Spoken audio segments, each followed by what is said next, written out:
Hey everybody, Bryan Zane here. Well, this past Sunday, AEW held their latest pay-per-view offering, Dynasty, at a sold-out Chaffetz Center in St. Louis, Missouri. This show looked like a really strong card on paper, a lot of hype going into most of the matches on this show, and I don't think they really disappointed in the grand scheme of things. I actually had to take a break from wrestling consumption for an extra day to get ready to watch this show because the last 4 weekends have been very heavily wrestling related for me, more so than usual. There was my big Pennsylvania trip, then there was WrestleMania weekend and watching those shows, and then the weekend after that there was Prestige Wrestling and DOA, both in Portland, and then this past weekend we had POW Pro Wrestling in Eugene, and then Sunday there was Dynasty, and I'm like, I need to take a break.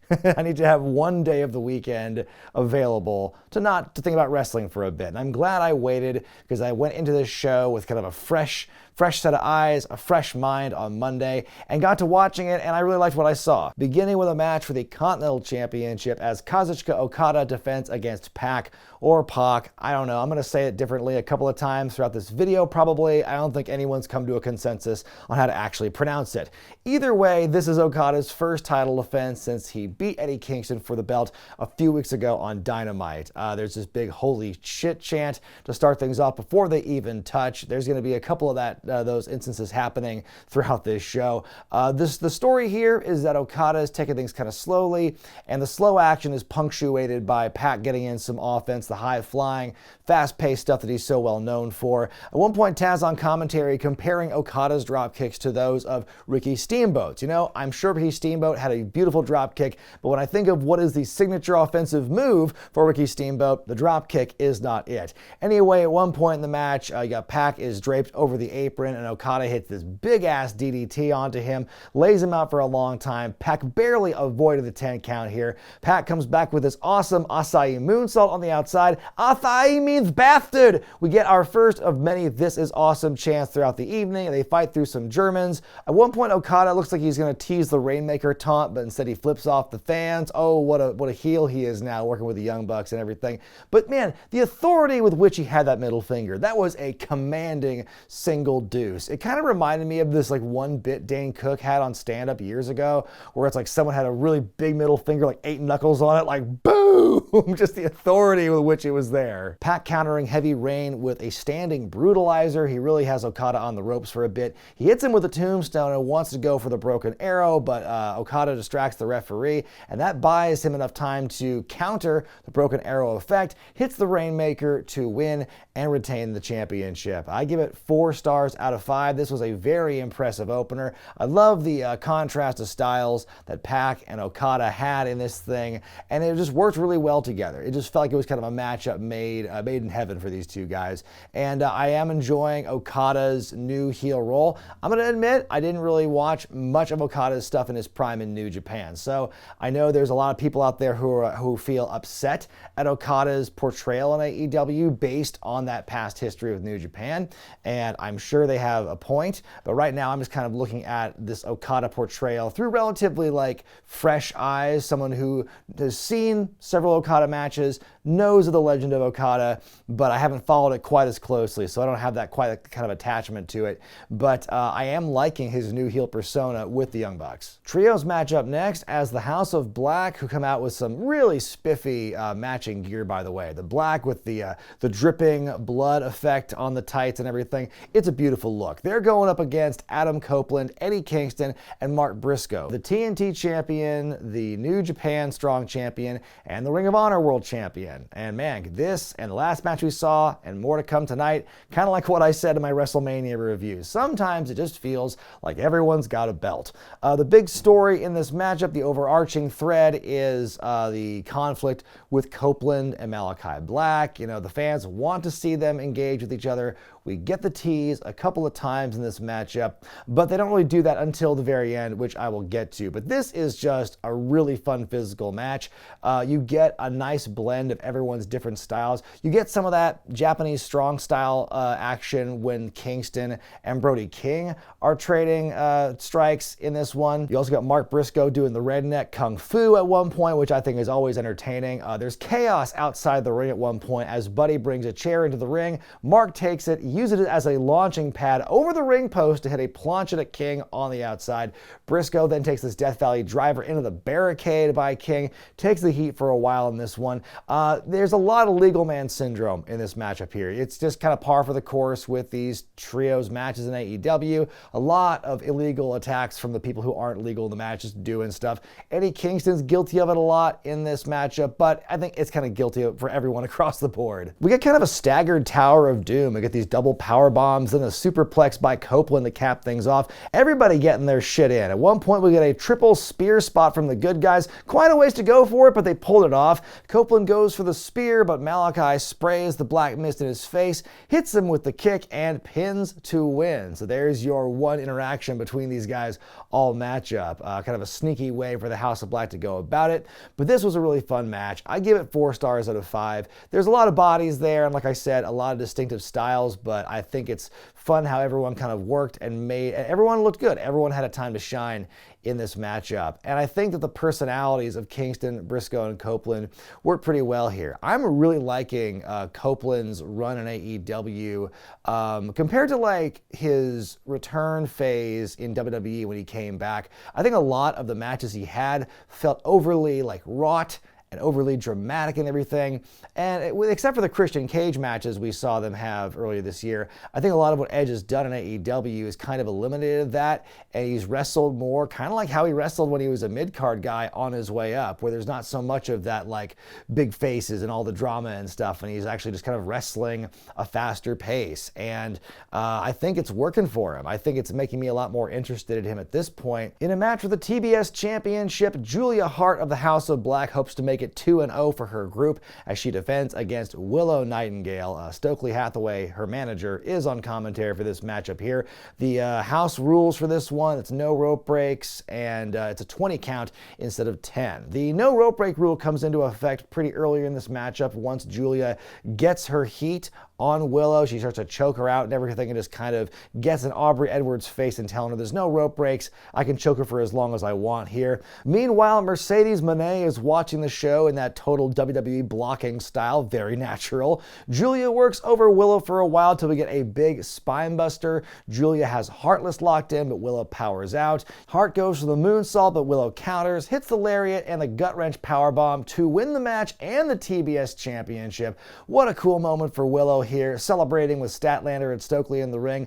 Then in comes Mercedes Moné. She shows up and steals the moment. They're making that very clear on commentary what Mercedes has done here.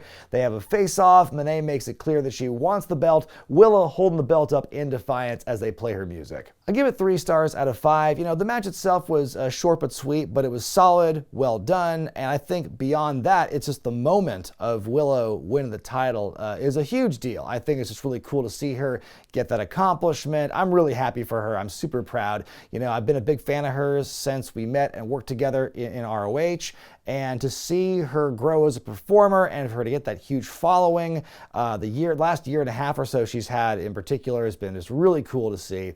And for her to get this moment is just awesome. I'll tell you a little story that kind of gives you an idea as to like how long people have been wanting this for her. Was like back at Final Battle 2021, the last show before the buyout, it was Willow and Roxy, now Roxanne Perez, for the ROH Women's title. And Roxy won the match. It's babyface versus babyface, and Roxy wins clean, but like the fans had this backlash where they still booed Roxy. Not because they didn't like her so much, they just liked Willow a lot more in that instance and wanted to see her get that big victory. So took a couple of extra years to get there, but she's there now. You love to see it, and now it looks like she's going to be getting a match with Mercedes Moné at Double or Nothing. In a match for the International Championship, it's Roderick Strong defending against Kyle O'Reilly, 2 former BFFs and tag team partners and stablemates, now a wedge driven between them due to the influence of the Undisputed Kingdom and, of course, the big shiny gold belt. It's a lovely match here. You know, it starts out with the graps and works in the strikes and the backbreakers. As the match progresses, Strong dropping Kyle with a big backbreaker. A lot of hard shots exchanged in this matchup here. Kyle's fighting back with this big offensive flurry. Kyle goes after Roderick's knee while Strong's going for the neck. Huge exchange of strikes and knees with the two of them, and the crowd comes alive.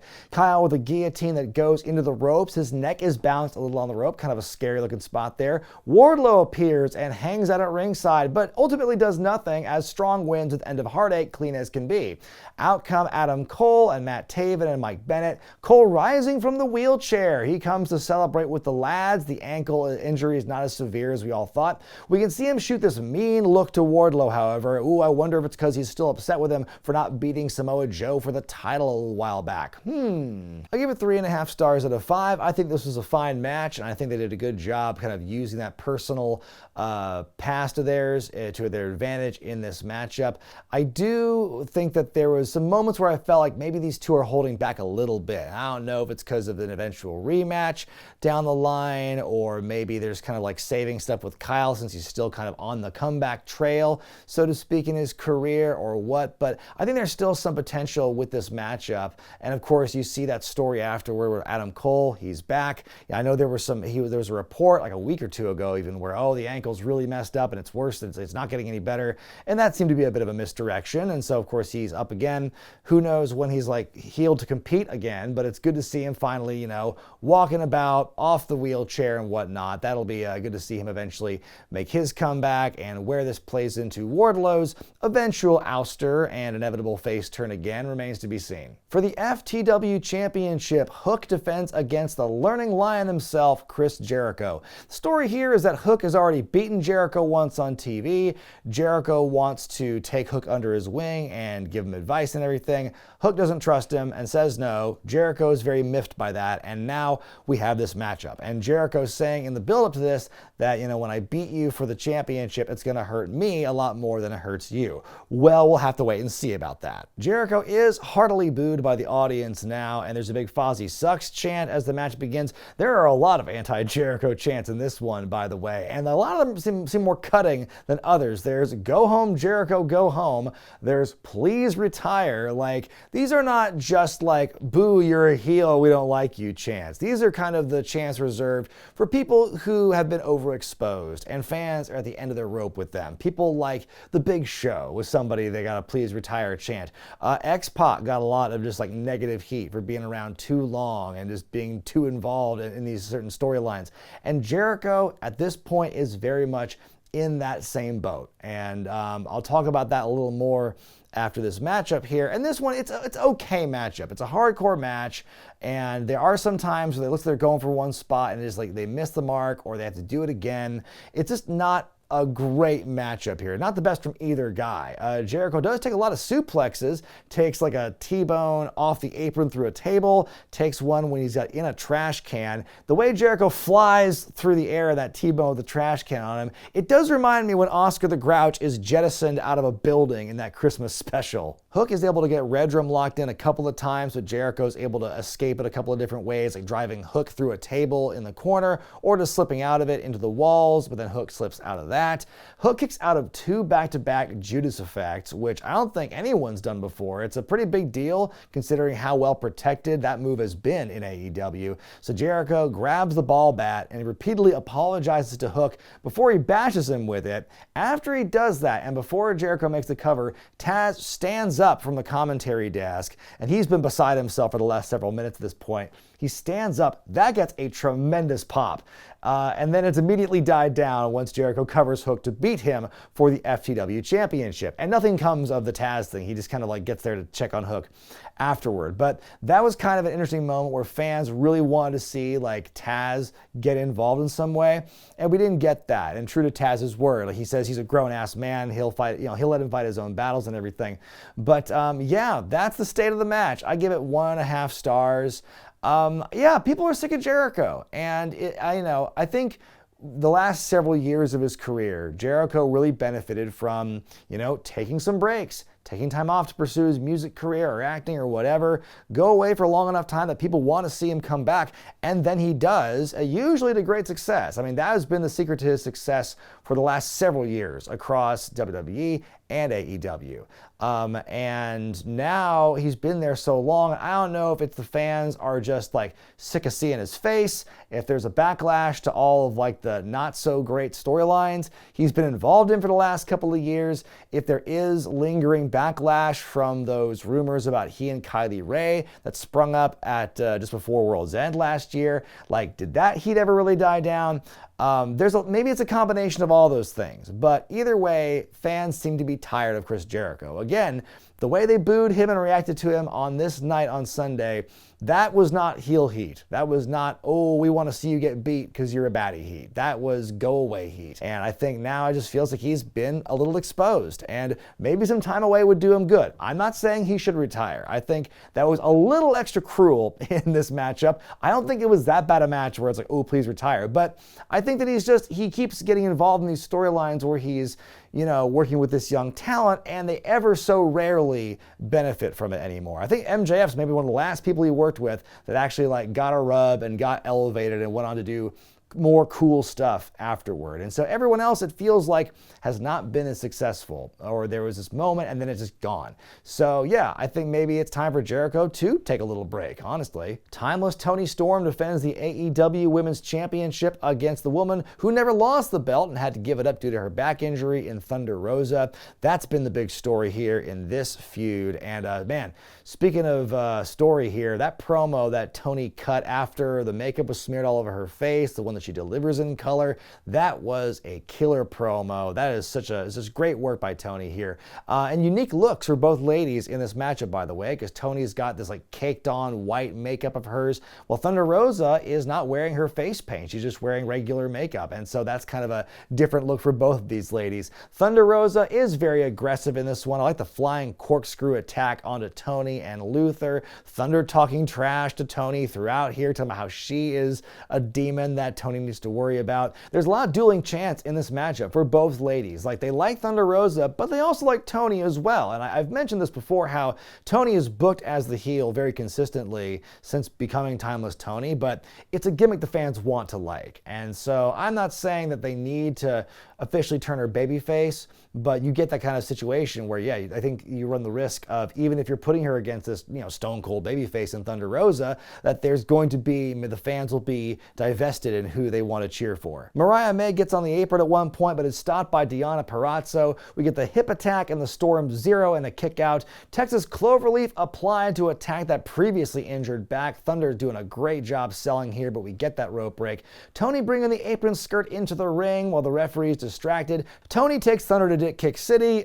There is a more appropriate term to use given the gender involved here, but I can't say it. Then she hits the Storm Zero to win and retain the championship. I give it 4 stars out of 5. This is a hell of a matchup here. I think the tenacity and the selling of Thunder Rosa in this one for her first real big title match since her return, I think was really well done. It was a great display by two very distinct characters in the women's wrestling sphere in AEW. And they're wildly different, but they are very distinct, and the crowd loves both of them. And I think this is just, a really great showing. Here we go, the big, much hyped dream match, Bryan Danielson versus Will Ospreay. This match was electric. The fans were chanting holy shit before they even touched. The pop they got when the opening bell rang, they were definitely here for this one. And I'm going to try my best to describe what happens in this matchup, but my words can't really do it justice. It is just simply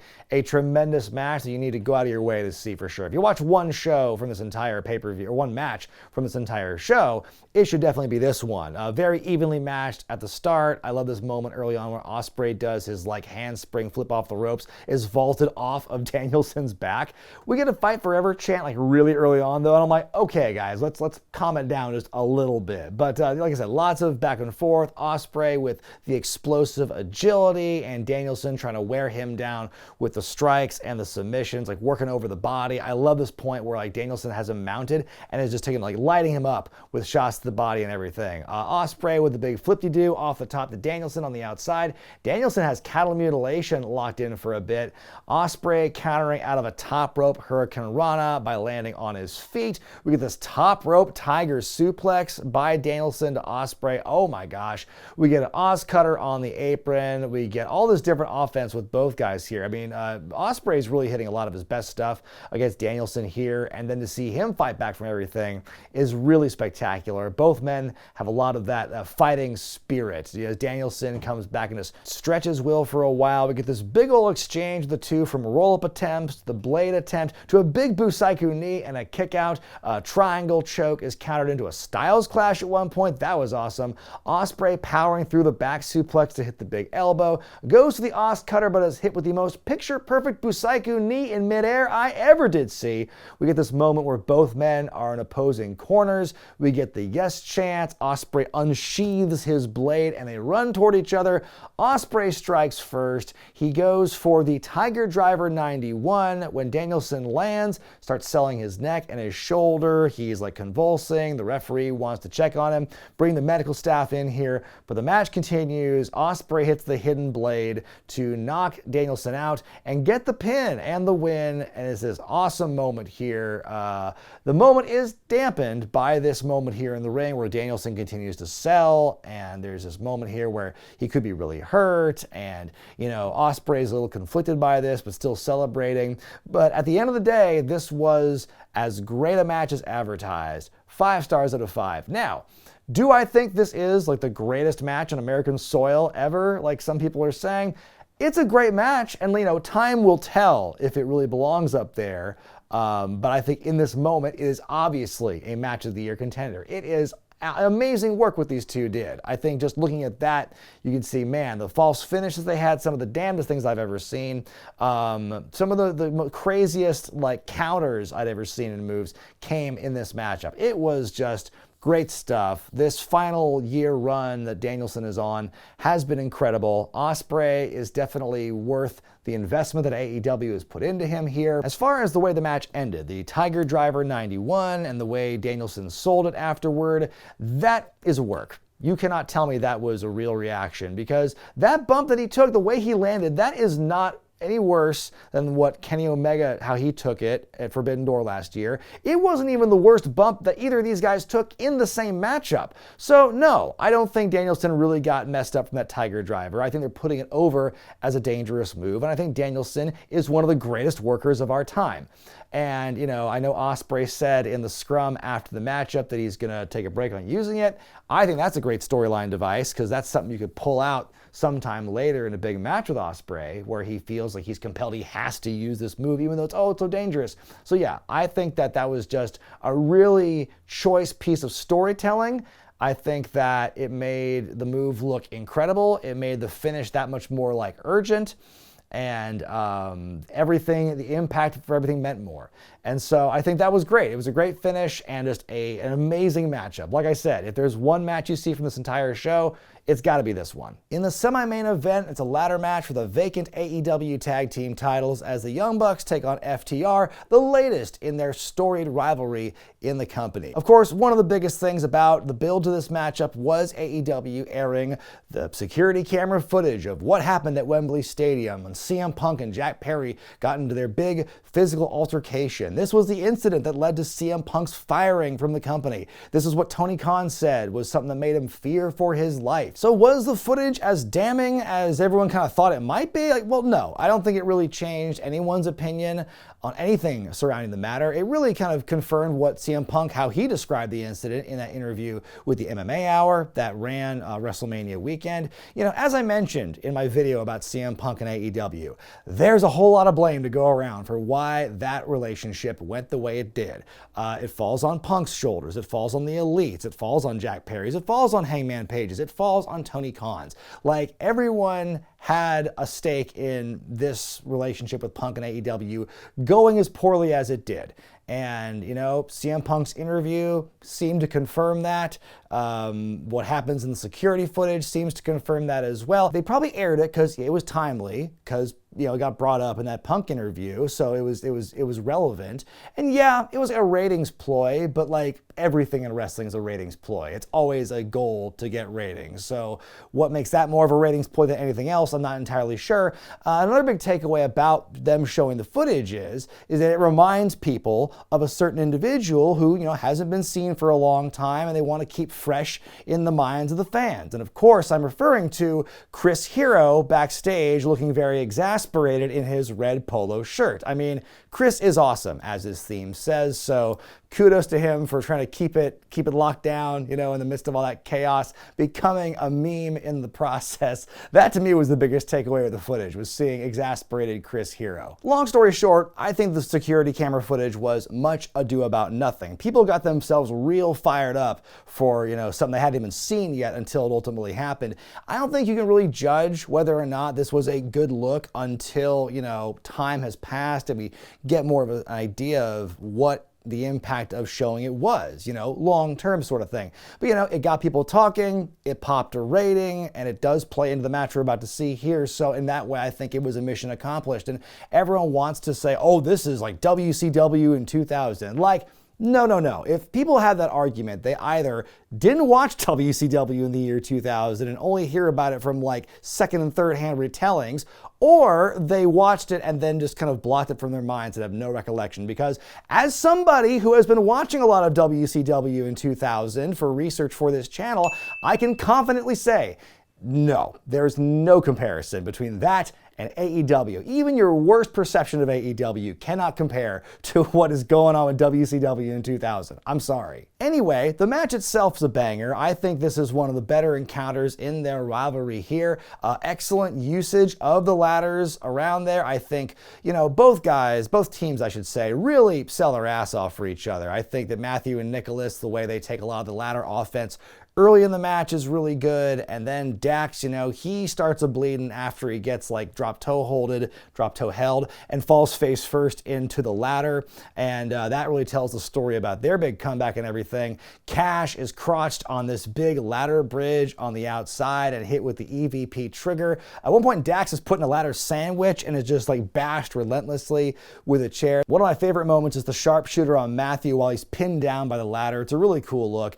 Cash launching Matt into the table outside, Nicholas with a Hurricane Rana off the apron, Dax through a table. We get the Power and Glory combo off the ladders onto Nicholas, a 450 through one table, a pile driver onto a ladder. Cash goes for a dive on the outside, but he just eats table. There is a please be careful chant as Cash and Nicholas climb the ladder at the end, which is one of my favorite moments in this whole matchup here. Suddenly, Dax has a clear shot at getting the belts. Then we see this fan storm the ring wearing a Sting mask. He knocks Dax off the ladder. There's security all over him. They rip the mask off, and it's Jack Perry with the biggest smirk you ever did see, with his hand caught in the cookie jar, and he absolutely is drinking in this moment here. The fans go nuts for this reveal, and Nicholas grabs the belt in all this madness, and the Bucks win the match to become the first ever three-time AEW Tag Team Champions. I'm going to give this one 4.5 stars out of 5. Like I said, this is one of the stronger matches in their series, I believe. I think it's a great story how the Bucks win the sneakiest way possible, leaning in more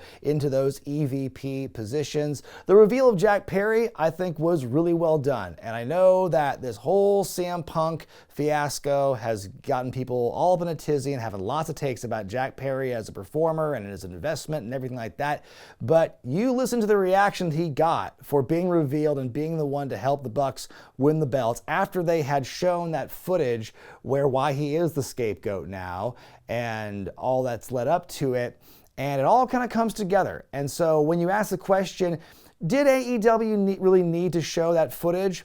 Time will tell if they needed to, but in order to tell the story of the return of Jack Perry and to have it done in this way, to get that heat and get that reaction and work it into a storyline, which is what I think people wanted from the very beginning with all this stuff with CM Punk in a roundabout way. That's what we're getting here. It is playing in to a storyline we're seeing here, and it got people talking, it got people to react. So yes, did they need to show the footage? For this, they felt they had to, clearly, and I think, at least in this short term, it got the ending, they got the outcome that they wanted. So again, time will tell, again, in the long term, what that does. But in short term, in telling this story, it's actually a pretty smart move. Main event time, AEW World Championship match as Samoa Joe defends against Swerve Strickland. Really cool moment for Swerve's entrance here. He comes out dressed in a Killmonger-inspired attire, and then Prince Nana comes out with Jimmy Rave's embassy robe, and he puts it over Swerve's shoulders as he makes his way to the ring. That was a super cool moment for sure. Stephon Smith, by the way, they make a point that he is doing his first officiating his first main event World Championship match on pay-per-view.